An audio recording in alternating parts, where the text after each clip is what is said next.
ونستغفره ونعوذ بالله من شرور أنفسنا ومن سيئات أعمالنا من يهده الله فلا مضل له ومن يضلله فلا هادي له أشهد أن لا إله إلا الله وحده لا شريك له وأشهد أن محمدا عبده ورسوله لا نبي بعده. قال الله تعالى في القرآن الكريم أعوذ بالله من الشيطان الرجيم بسم الله الرحمن الرحيم والذي بعث في الأميين رسولا منهم يتلو عليهم آياته ويزكيهم ويعلمهم الكتاب والحكمة وإن كانوا من قبل لفي ضلال مبين.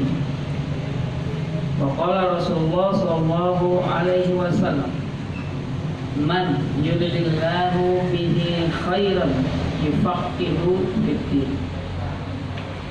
Sahibul Bait, Allah senantiasa berikan kepada kita sehat walafiat sehingga kita senantiasa bisa bersyukur kepada Allah sampai akhir hayat kita dan kita termasuk orang-orang yang terpilih min ahlil jannah. Amin ya rabbal alamin. Puja dan puji syukur kepada Allah Subhanahu wa taala banyak nikmat yang telah Allah berikan. Nikmat iman, nikmat Islam, nikmat sehat walafiat, nikmat ihsan, nikmat menuntut ilmu, nikmat silaturahim, nikmat kita ya menjaga tali silaturahim curahkan kepada Nabi Allah Muhammad SAW, Rasulullah kita ya, manusia yang paling mulia di muka bumi ini yang wajib kita contoh perkataan dan perbuatannya. Kita selaku umat-umatnya senantiasa harus meniru perilaku, perkataan dan perbuatannya menjadi wasilah buat kita supaya nanti di akhir mendapatkan syafaatnya. Amin. Kayaknya ciri yang Allah sayangi hamba itu. Ada Bu catatannya? Ada nggak? Ya. Saya nggak bisa. Kita pengennya dapat nikmat yang baik-baik supaya kita bisa membentuk pribadi diri yang soleh dan soleha. Kalau kita punya keluarga, kita pengennya sakinah, mawaddah, warahmah. Kalau Allah kasih keturunan, pengennya keturunannya soleh dan soleha. Kalau kita punya apa kok? Ya, punya diri, punya jasad hari ini, punya tubuh, pengennya selalu dijaga dari segala mara, bahaya dan musibah. Gitu tuh. Ya. Makanya ada kalimat wa'afiyatan fil jasad wa ziyadatan fil ilm. Nah, seperti itu. Itu doa segala mau udah hafal kali. Ya. Minta sama Allah Subhanahu wa taala. Tapi bagaimanapun kita, saya katakan itu nanti akan diuji oleh Allah Subhanahu wa taala. Ini perlu diuji di dunia doang. Ya, kalau nanti dikubur maka makanya harus maksimal. Ya. Ciri-ciri hamba Allah yang disayang oleh Allah. Kalau udah disayang gimana Bu? Ibu kalau udah disayang sama suami apa aja kasih nggak? Kasih. Ya, jangankan duit, lebih dari duit juga kasih. Ya, intinya saya sampaikan suami yang sejati, suami yang sayang sejati bukan hanya memberikan nafkah lahir dan batin. Itu mau berapa tahun? Itu bukan masalah nggak penting, tapi bukan yang utama. Yang utama adalah suami yang bisa menyelamatkan istrinya ya dari siksa api neraka. Jadi dia harus bisa menggandeng istrinya. Oh, suami sejati begitu. Ya bagaimana kalau suaminya enggak kurang-kurang benar dan sebagainya, itu sabar. Ya, karena ada juga ceritanya Fir'aun istrinya ahli surga. Seluas lautan, banyak dosanya, bahkan seluruh dosa yang dia pernah lakukan, dia boleh nggak kalau dia mau tobat di Al-Quran? Ya, saya ngomong begini, mana ayatnya? Ada ayatnya. Ya, saya nggak takut menyampaikan sesuatu tapi nggak ada dalilnya. Dalilnya ada. Surat Az-Zumar, buka. Ya. Surat Az-Zumar ayatnya 53. Az-Zumar itu surat yang ke-39. Ya. Iya apa? Iya apa salah? Iya. Iya, betul. Ayatnya 53. Qul ya ibadiyalladzina asrafu, ya. Yang sudah dapat silakan. Yang sudah dapat silakan. Artinya aja. Artinya. Ayatnya boleh. Ya. Bismillahirrahmanirrahim. Ya, silakan Bu. Qul ya ibadiyallazi asraf. Ladi atau ladina? Qul ya ibadiyallazina asrafu ala anfusihim la taqnatu min rahmatillah innallaha yaghfiru dzunuba jami'a innahu huwa ghafurur rahim. Katakanlah wahai hamba-hambaku yang melampaui batas terhadap diri mereka sendiri, janganlah kamu berputus asa dari rahmat Allah. Sesungguhnya Allah mengampuni dosa-dosa semuanya. Sungguh dialah yang maha pengampun, maha penyayang. Shadaqallahul azim. Tuh, tulisannya ada di depan.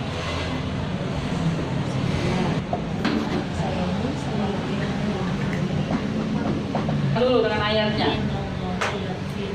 Ya, sesungguhnya Allah maha mengampuni az-dzunub. Ini apa? Bun. Kalau orang dosa yang satu namanya dzanbun. Kalau dua namanya dzanbani. Tapi kalau udah dzunub, ya, bukan junub mandi basah ya. Itu pakai jim. Ini mah pakai zal. Ya. Makanya harus ngerti bahasa Arabnya juga nih. Junub itu berarti dosa-dosa udah berjibun dosanya. Banyak. Ya. Dosa besar juga banyak. Ya, pokoknya namanya dosa besar udah dilakukan, bahasanya begitu. Dosa pernah melawan sama orang tuanya. Dosa pernah berjudi.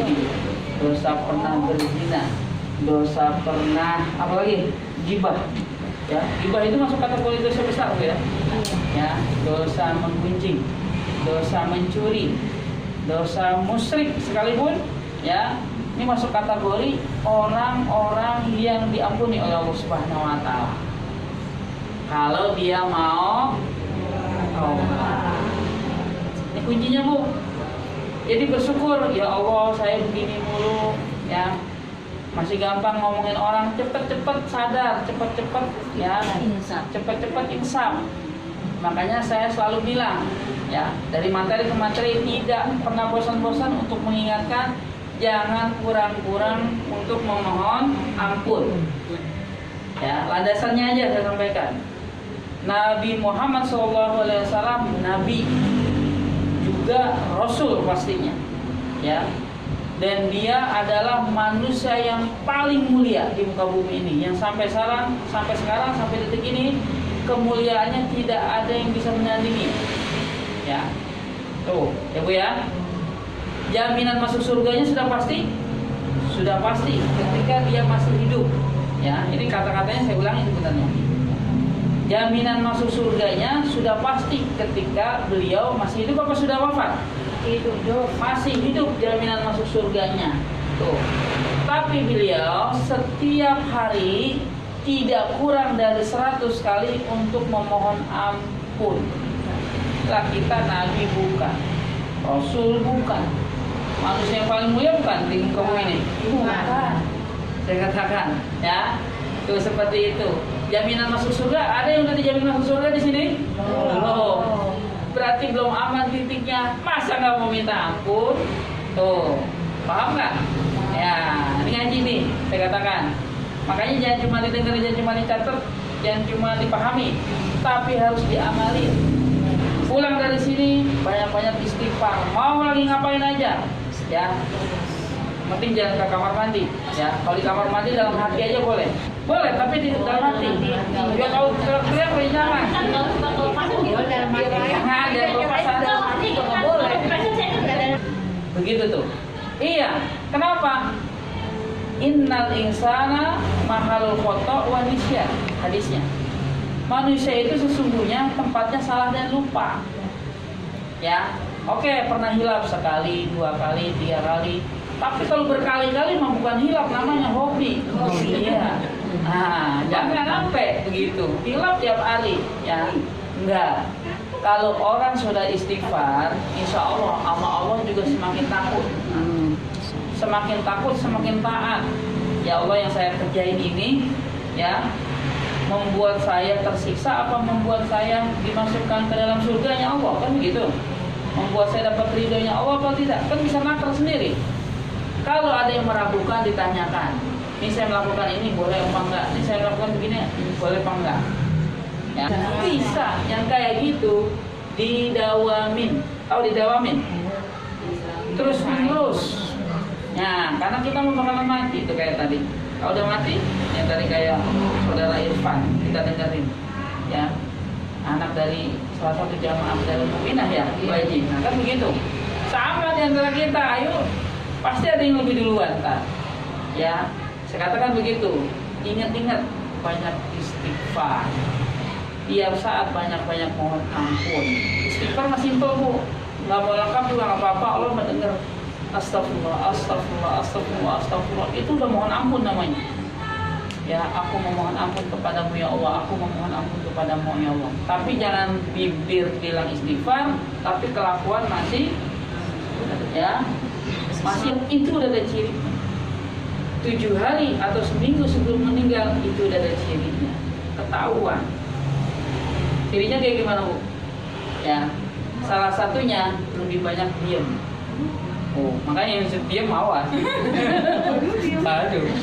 Tapi bukan berarti yang sebanyak ngomong udah bu, ya. Badan nih rasa-rasa udah kagak enak, ya, kayak udah mau ninggalin yang namanya dunia, udah nggak senang sama dunia, udah pengennya ke kubur aja. Makanya kadang-kadang ngomongnya ngaco. Oh, ya, banyak tanda-tandanya atau ciri-cirinya. Tapi kalau orang yang dibukakan pintu amal soleh sebelum wafatnya bersyukur, ya, seperti itu. Ya, yang luar biasa disampaikan begini, nggak mau istighfar, nggak mau mohon ampun, tapi mohon ampunnya dikuatin bu. Mohon ampunnya, ya Allah, kalau saya pernah dosa, ngomongin si fulan, begini, pernah begini, ya Allah saya berjanji mulai detik ini saya tidak akan pernah melakukan lagi. Begitu baru yang namanya top istighfarnya. Jadi hati-hati nggak kita? Jadi hati-hati, jadi waspada. Karena dosa sekecil apapun di hadapan Allah, Allah akan minta pertanggungjawabannya. Ya bu ya, ada ayatnya. Ada. Juz amma famay ya'mal qala dzarratin khairan dulu. Iya, jangan dibalik ayatnya. Famay ya'mal qala dzarratin khairan yarah wa may ya'mal qala dzarratin. Yang baik Allah akan balas yang baik. Istighfar itu jangan bilang nggak ada pahalanya bu, banyak pahalanya. Yang penting ikhlas. Dan pahala itu akan mengalir apabila istighfar yang kita ucapkan itu dibarengin sama perilaku kita semakin baik. Sanggup kira-kira bu? Minimal 100 kali minta ampun sama Allah. Sanggup nggak? Insya Allah. Sanggup ya? Iya. Siapa di antara kita yang nggak pernah berbuat dosa? Masya Allah, semuanya termasuk saya. Sama-sama nih begini mas. Jangan kurang-kurang. Tapi waktu istighfar yang paling terbaik tahu bu? Nah, kalau di surat Az-Zariyat surat 51 ayat 18, wabil asharihum yastaghfirun. Di waktu-waktu sahur, sahur itu kalau kita mau bulan Ramadan namanya sahur. Waktu menjelang datangnya sholat subuh, itu sahur namanya. Yastaghfirun, mereka banyak memohon ampun. Tuh, cakep. Ya, waktu yang terbaik ketika istighfar. saya katakan, ya. Jadi kalau udah kayak gitu, otomatis saya katakan, otomatis ya bantu istighfar kembali sampai subuh datang. Bisa begitu jalannya, Bu. Kalau ada di antara kita yang tidak terpilih untuk melakukan istighfar sebelum subuh, mohon maaf, saya sampaikan, ada dosa yang masih terus dilakukan, ya dia belum sadar. Ada dosa yang belum Allah ampuni sehingga Allah beratkan untuk istighfar sebelum subuh datang. Itu fungsinya. Makanya banyak-banyak aja. Ya. Sesibuk-sibuknya kita, selelah-lelahnya kita, Masya Allah, jangan sampai kalau subuh kesiangan, jangan sampai, ya, bablas dan lain sebagainya, jangan sampai. Harusnya kita udah nungguin yang namanya waktu subuh, udah gelar sejadah, bukakan melakukan amal soleh. Lihat kalimatnya, lalu yang Allah nilai, ya, siapa? Ini kan banyak orang rajin sholat, rajin puasa, rajin zakat, rajin sodako, rajin infak, bahkan udah pergi haji, bahkan udah umroh dan sebagainya. Lengkaplah kalau rukun Islam, ya. Yang paling terpenting adalah dia membentuk pribadinya menjadi orang yang sebenar-benarnya beriman, sebenar-benarnya bertakwa. Hal itu sudah dibentuk dan ciri-cirinya sudah saya sampaikan. Maka pribadinya mudah untuk mendapatkan rahmat dan ridho Allah. Ya, ini mungkin 2 minggu lagi nih. Kalau ini selesai, saya sampaikan di 2 minggu yang akan datang, di tanggal 23 berarti ya. Ya, sekarang tanggal 9 kan? Tambah 14 kan berarti 23. Ya, 2 minggu ke 14. Ya, itu diwajibkan atas kita untuk benar-benar beriman, berhijrah dan berjihad. Ada ayat. Masya Allah, orang yang bisa melakukan itu jaminannya surga, kekal di dalamnya. Ayatnya enak banget kalau dibaca, ya, surat At-Taubah. Nanti aja kita bahas, ini masih lupa. Tuh, dibukakan pintu untuk beramal soleh sebelum wafatnya, beriman dan beramal soleh. Nah, sekarang pertanyaannya, kalau orang belajar matematik di sekolah dulu, kita pernah sekolah belajar matematik, ada rumusnya nggak, Bu? Sama. Di Quran juga orang pengen jadi orang yang soleh dan solehah, ada rumusnya. Kita pengen ibadah yang kita lakukan ini ada nilainya. Ukurannya mana? Ya, ukurannya. Ini ukuran supaya kita bisa tahu. Ini belum dibahas, sebentar ya. Nah, surat apa tadi? Ukuran? Oh iya, Al-Maidah 5 ayat 27. Innama, nih ukurannya, Bu. Ya taqabbalullah muttaqin. Minal muttaqin. Innal Muttaqin. muttaqin. Ayatnya paling akhir. Dia qawmin berkata, Innama yataqabbalullahu minal muttaqin. Artinya apa? Sesungguhnya amal, aku pasti, ya, takobal. Ya, kalau Idul Fitri kan takobal Allah hanya supaya menerima diterima. amal dari orang-orang yang bertakwa. Ya. Allah hanya menerima amalan orang-orang yang bertakwa. bertakwa doang. Makanya pada prinsipnya Quran itu, ya, kalau disampaikan Syahrul Ramadan allazi unzila fihil Quran hudal linnas sebagai petunjuk kepada manusia, dikerucutkan lagi yang bisa menjalankan isi Al-Quran hanya orang-orang bertakwa. Nggak usah jauh-jauh, Bu, ayatnya. Al-Baqarah ayat 2. Ya. Dzalikal kitabu la raiba fihi hudal Muttaqin. bukan hudal linnas lagi kan? Dikerucutkan. Kalau tadi di awal surat Al-Baqarah 185 dikerucutkan, disimpulkan yang bisa menjalankan isi Quran hanya orang-orang yang bertakwa saja. Yang nggak bertakwa nggak bakal bisa menjalankan isi Quran. Yang diperintah kadang-kadang nih, kalau orang yang tidak bertakwa jalani, tapi maksiat juga jalan, itu bukan orang bertakwa. Ya, ada sebaliknya juga. Ya, Mungkin dia meninggalkan yang dilarang oleh Allah Subhanahu wa taala, ya, tapi dia juga tidak mengerjakan yang diperintah oleh Allah, kan dilalaikan. Nggak bisa yang begitu. Allah pengennya yang diperintah dikerjain, yang dilarang ditinggalin. Begitu doang ujiannya. Dan hanya yang Allah kasih kekuatan yang benar-benar bertakwa. Nih, mutakin itu orang-orang yang bertakwa. Jadi kalau kita tidak proses diri kita menjadi orang yang sebenarnya bertakwa, susah. Jalanin Quran itu susah. Ya, isi Quran itu jadi berat. Makanya kalimatnya selalu saya sampaikan, Bu, Ibu berapa kali ngaji, bukan hanya di sini doang kali kan? Di majelis taklim hanya orang-orang yang bertakwa saja. Ya, kalau dia tidak bertakwa kepada Allah, ya, maka tidak Allah izinkan dia bisa mengamalkan apa yang disampaikan. Tuh, makanya cirinya saya udah sampaikan dari awal dulu.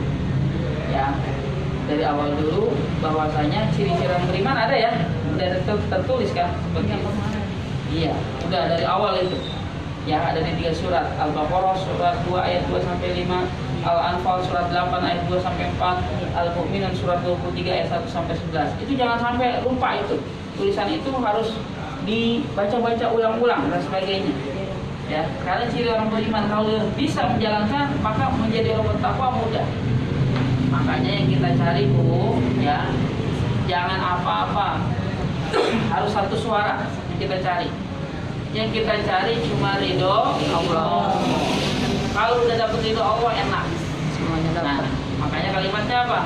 Wa minan nas may yasri nafsahu tidha amardo billah wallahu raufum bil ibad.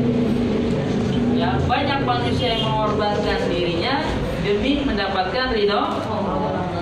Jadi kalau pengen dapat ridho Allah harus ada yang dikorbankan. Korban waktu, korban harta, korban jiwa ini senantiasa harus khusyuk. Nah, khusyuk itu nggak gampang, saya katakan. Ya, senantiasa kita taat kepada Allah, Rasul. Kalau ibu-ibu sama suami, tuh nggak mudah itu, saya katakan. Tapi bagi orang yang benar-benar yang bisa dicari ridho Allah, maka insya Allah Allah mudah. Makanya yang dicari ridho Allah aja. Seperti itu, ridho Allah aja, tidak lain dan tidak bukan. Ya, ini baru pertama pintu amal soleh Allah buka sebelum wafatnya. Berarti Allah sayang sama dia. Cukup ya itu ya. Kalau ayat yang di atas dan ayat 53 artinya kita nggak boleh putus asa sebanyak apapun dosa yang kita berbuat. Karena Allah pasti maha mengampuni. Yang penting habis tobat, ya, jangan ulangi lagi. Banyak-banyak istighfar, banyak-banyak mohon ampun pada Allah Subhanahu wa taala. Paham ya? Sudah. Itu ditulis yang pertama. Yang kedua, orang yang disayang oleh Allah dipercepat sanksinya. Contoh, ada orang yang sakit seminggu, 2 minggu, sebulan, 2 bulan enggak kunjung sembuh. Dalam rangka Allah menggugurkan dosa-dosa. Amin. Ada orang lagi jalan, ya, udah pas di kiri pelan-pelan ditabrak dari orang, ya, itu karena izin dari Allah Subhanahu wa taala. Ada dosa apa? Bersyukur tetap, alhamdulillah dosa saya dihapus oleh Allah. Tuh, kalau orang beriman masalahnya begitu, ketika ada kejadian, alhamdulillah dosa saya dibersihkan, bukan marah-marah. Begitu kan? Ada yang di sini udah pernah sakit, ya, ada yang sedang menjalankan sakit, kan begitu. Bersyukur, sabar, itu dalam rangka Allah menggugurkan dosa-dosa, dihapuskan. Jadi nggak boleh sujud sama Allah Subhanahu wa taala. Paham ya? Dipercepat sanksinya. Jadi kalau sanksinya udah tertunaikan di dunia ini, insya Allah nanti ketika wafatnya dia kembali menjadi manusia yang bersih. Amin. Iya, enak nih. Kalau kayak bayi lahir, ada dosa nggak? Nah, dan kita harusnya begitu.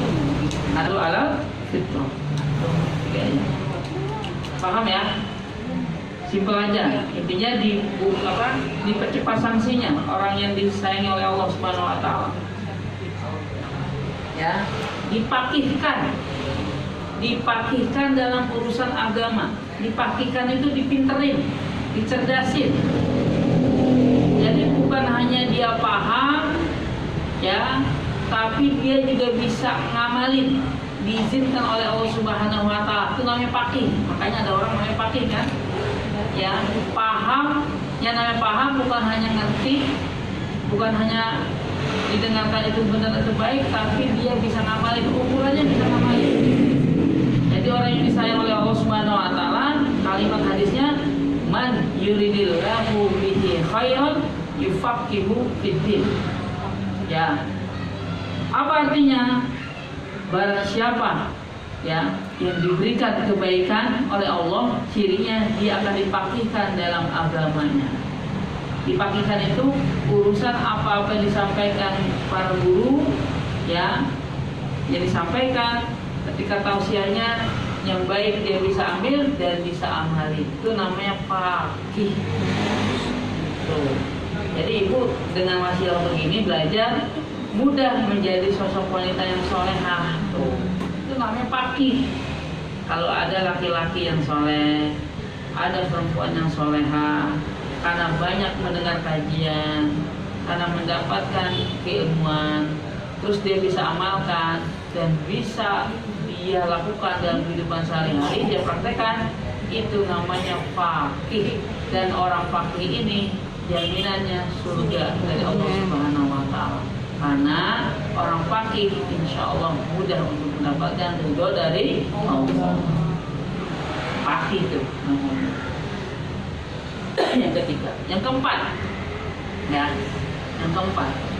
yang keempat orang yang disayang oleh Allah, ya, ciri orang yang disayang oleh Allah diberikan yang namanya ujian. Diuji, coba ibu tanya masing-masing sama diri sendiri. Merasa diuji gak hidup di dunia ini? Diuji kan? Iya, seperti itu. Kayaknya ibu udah masak enak banget gitu. Suami masih marah-marah aja, yang diuji ibu sabar lagi.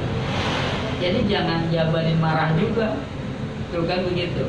Misalnya yang ujian. Bentuk ujian di mana? Kita harus tahu. Bentuk ujian ada di surat Al-Baqarah surat 2 ayat 155 sampai 156. Ada yang hafal ayatnya? Bismillahirrahmanirrahim.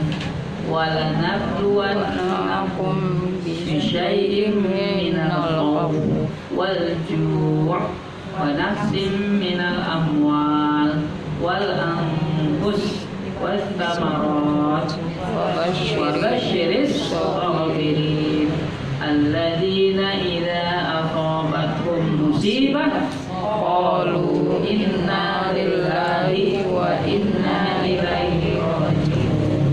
Ayat Bu, innalillahi wa inna ilaihi raji'un itu ada di ayat, ya. Jadi orang yang namanya innalillahi bukannya meninggal doang, ada yang sakit, ya. Innalillahi kalau kagak paham lu doain gua mati kagak, ya. Begitu bukan. Innalillahi kesandung ibu lagi jalan, kagak lihat lagi, nah, bawa duit terlalu banyak bang, buru-buru pengen rumah, kesandung. Innalillahi. Seperti itu, nyebutnya innalillahi, ya, kembalikan sama Allah, karena Allah izinkan kesandung. Besok hati-hati, ya, kan begitu tuh. Saya katakan, iya bukannya doain mati, kami juga doain orang. Berikan ujian, coba ujiannya apa sih? Boleh dibaca, silakan. Tiga, 4 kita. Dan kami pasti akan menguji kamu dengan sedikit ketakutan, kelaparan, kekurangan harta. Dulu, ketakutan. Ketakutan itu sama juga kekhawatiran.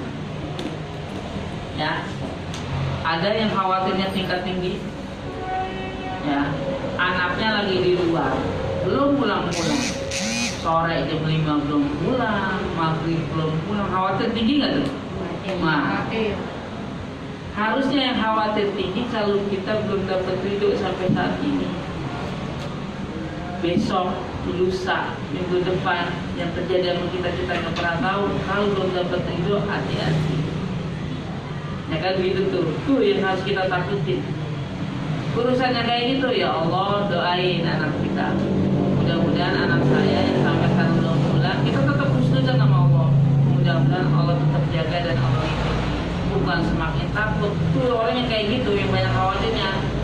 Saya kasih tahu nih ya rumusnya, yang gampang kena sakit, khawatir itu tinggi, shock, stres dan lain sebagainya. Ya, makanya bukan nggak boleh khawatir, silakan khawatir, tapi jangan berlebihan. Kalau misalkan kita udah Arab belum juga datang, udah minta aja sama Allah, ya Allah, mohon jaga anak saya, mohon jaga putra dan putri saya, gitu aja. Nah, lebih baik nggak begitu? Kita begitu aja pun berpahala, jangan bilang nggak ada pahalanya begitu. Karena kita sudah husnuzon, sudah berbaik sangka kepada Allah.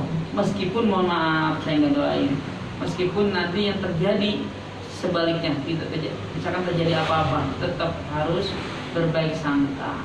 Oh ternyata Allah muji saya, alhamdulillah, dalam rangka Allah ingin meningkatkan iman dan takwa saya. Cakep kalau itu begitu, ya paham ya? Tuh. Diberikan ujian melalui ketakutan, ya, kekhawatiran, hope wal ju, rasa lapar. Orang gara-gara lapar banyak kayak berbuat dosa. Iya, hilang. Iya, perutnya lapar. Sampai-sampai ada yang ngomong nyari yang haram aja susah, apalagi yang halal. Kayak lagu tuh begitu. Iya. Buka surat 16 ayat 97.